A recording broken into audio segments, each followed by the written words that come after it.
नमस्कार दोस्तों, कैसे हैं आप। उम्मीद करता हूं आप अच्छे ही होंगे।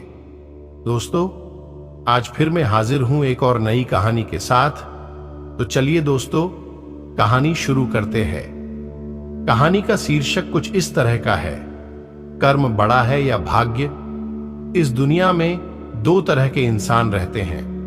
एक जो यह मानते हैं कि भाग्य वाग्य कुछ नहीं होता और वे कर्म की प्रधानता में ही विश्वास करते हैं। दूसरे वे लोग हैं जो भाग्यवादी हैं, यानी उनका किस्मत कनेक्शन में पूरा भरोसा होता है। उनका दृढ़ विश्वास होता है कि जो भाग्य या किस्मत में लिखा है वो होके ही रहेगा। यानी इंसान कर्म और भाग्य की दो धुरियों में घूमता रहता है और अंततः दुनिया से अलविदा हो जाता है। आज का युवा भी यही सोचता है कि बिना कुछ किए ही उसे वह सब कुछ मिल जाए जो वह चाहता है। इस विषय पर अक्सर बहस होती रही है कि आखिर कौन बड़ा है, कर्म या भाग्य। प्राचीन समय से ही इस पर बहस चली आ रही है कि कर्म ज्यादा महत्वपूर्ण है या भाग्य। एक समय की बात है, एक जंगल के दोनों ओर अलग अलग राजाओं का राज्य था और उसी जंगल में एक महात्मा रहते थे जिन्हें दोनों राजा अपना गुरु मानते थे। उसी जंगल के बीचों बीच एक नदी बहती थी।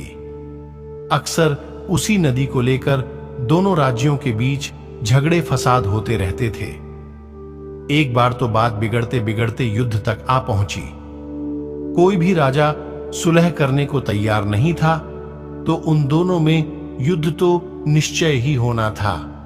दोनों राजाओं ने युद्ध से पहले महात्मा जी का आशीर्वाद लेने की सोची और पहुंच गए जंगल की उस कुटिया में जहां महात्मा जी रहते थे।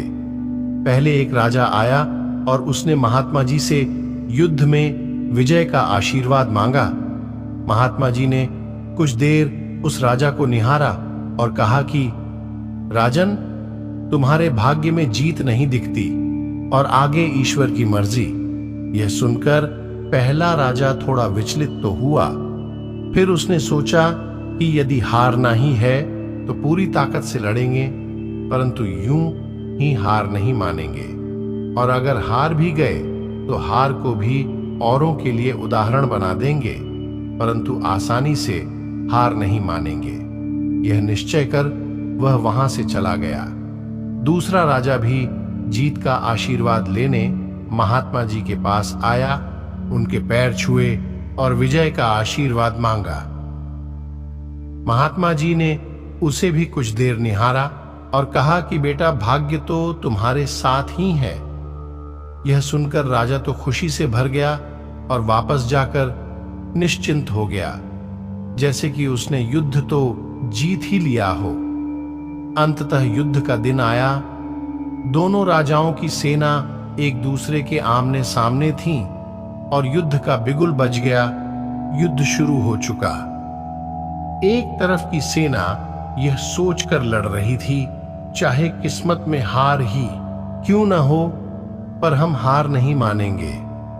हम अपनी पूरी कोशिश के साथ लड़ते रहेंगे, अपना सर्वस्व झोंक देंगे। और वहीं दूसरी तरफ की सेना एक निश्चिंत मानसिकता के साथ लड़ रही थी कि जीतना तो हमें ही है, तो घबराना कैसा।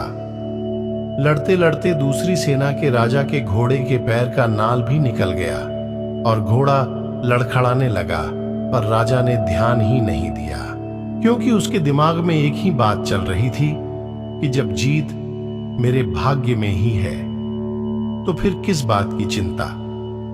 कुछ ही क्षण बाद दूसरे राजा का घोड़ा लड़खड़ाकर गिर गया, जिससे राजा भी जमीन पे गिर पड़ा और घायल हो गया और वह दुश्मनों के बीच घिर गया।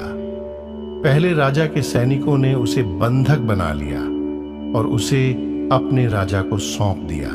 युद्ध का निर्णय हो चुका था।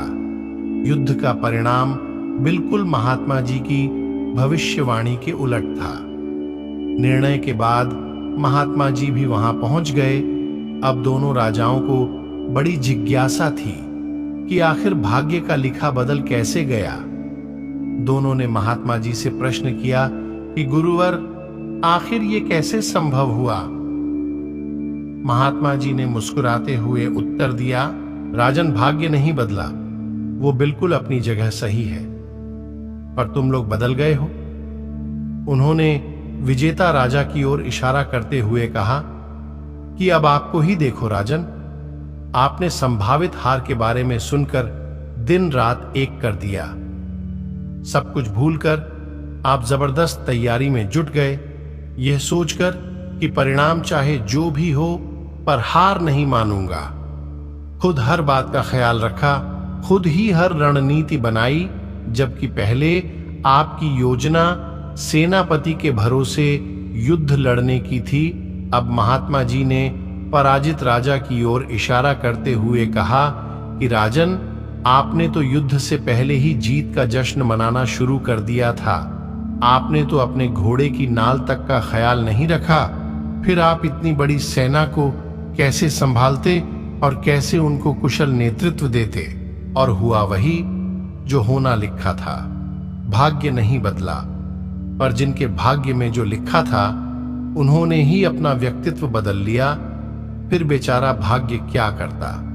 दोस्तों, हमें इस कहानी से यह सीख मिलती है कि भाग्य उस लोहे की तरह है, वो वहीं खिंचा चला जाता है जहां कर्म का चुंबक हो। हम भाग्य के अधीन नहीं हैं, हम तो स्वयं भाग्य के निर्माता हैं।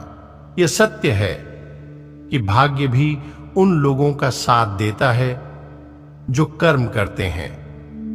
किसी खुरदरे पत्थर को चिकना बनाने के लिए हमें उसे रोज घिसना पड़ेगा।